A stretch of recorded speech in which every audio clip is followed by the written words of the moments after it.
There it is. All right, guys, little eastern garter snake. And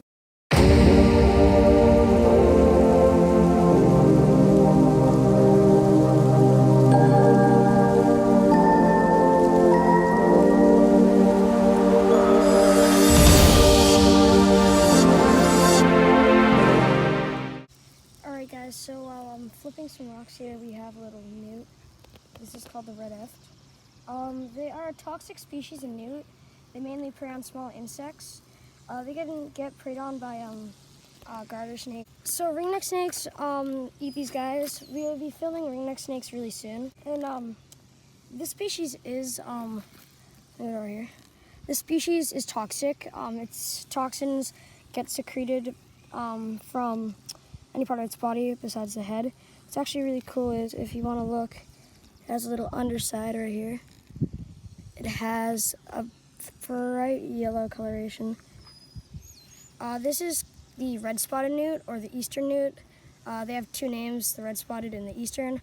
I just call them the eastern red-spotted newt because, but their names add up to that. They get their name because of those little red dots that are on the back. So the best way to find these guys is to look under nice flat rock. Sides kind of like this. We flipped it under this rock right here.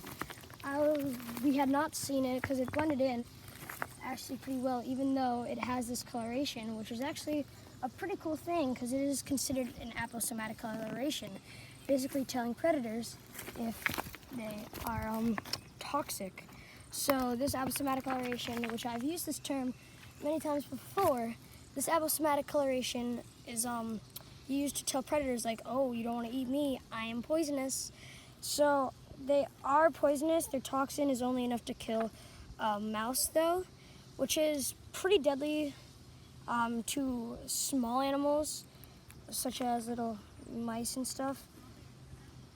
But still a really cool little animal. So Zach right here, he's holding the little red-spotted newt, which is the most common newt species here, actually the only newt species here. They are pretty common. You can just find them under rocks and stuff, but Zach is holding one for the first time. This is the first newt he's ever seen in the wild, so that's really cool for him. So that's his lifer, red-spotted newt. Come on, buddy. You want to crawl back under? There he goes back in his natural habitat. There it is. All right, guys, little eastern garter snake in C2 footage, hiding right there. Really cool. So let's let this little girl go on her way. Just kind of like slither back. She's pretty chill. So cool little snake find. See it going? There it is. It goes right back into its environment. So guys, we had the eastern garter snake. The only reason why I was not like going full on hands-on, I was just trying to keep it calm because it had just eaten a meal, so I didn't want it to regurgitate it. So Zach spotted the snake. It was literally coiled up right here. Zach stepped by it. The thing barely moved, and Zach was like, "Oh, snake!" It didn't even move. Oh, all right. So we have eastern garter snake down, and a newt down.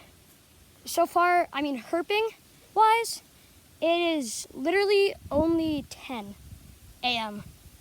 here in New England, so we got our stuff down. We getting stuff. We finding stuff. Let's hope for some more snakes. And that was a big garter snake. Yeah. That was the biggest garter snake I think I've seen. I technically caught it because I was holding it by the tail. I didn't want to hold it anywhere else because, it probably wouldn't have bit me, but I just didn't want to regurgitate it. I didn't want to have it regurgitate anything because it had just eaten. Like, you could see the lumps. Well, at least I could. So, smell this. Isn't it kind of like sweet and disgusting? Yeah. That's garter snake musk for you. That's their poop and pee. Ugh. Alrighty, guys. This is the second red-spotted newt of the day. We're at this different location, a pond, and this is probably where these newts are going into. They're probably just swimming around in here, kind of hanging out in this debris. But this is the second newt. This one was not under a log. This was actually on top of a log. You could find them there. He just peed on me. But you could find them there a lot of times. When you find them on top of there, they're just out. This guy, you can kind of see how he has a shade of brown. These guys can go from a really, really orange yellow, like a really orange yellowish, to this little dark brown. And then when they turn like to a legit greenish and black when they are fully mature. and older. So what we're gonna do is we are gonna let this little guy go where I found him, which was right here. So there he goes. I just want to get a video of kind of him like moving, going into the room. Yeah. Oh, here's my baby. Guys, some little in situ footage right here. That little frog hanging out there, that's a northern green frog. I don't really want to catch any actually today. I just want to get some in situ footage to show you like what like they look like in their water. All right guys, so I think today we've found every type of reptile and amphibian besides turtles and lizards. We found a snake, we found salamanders, we found frogs. We found everything today. We found newts.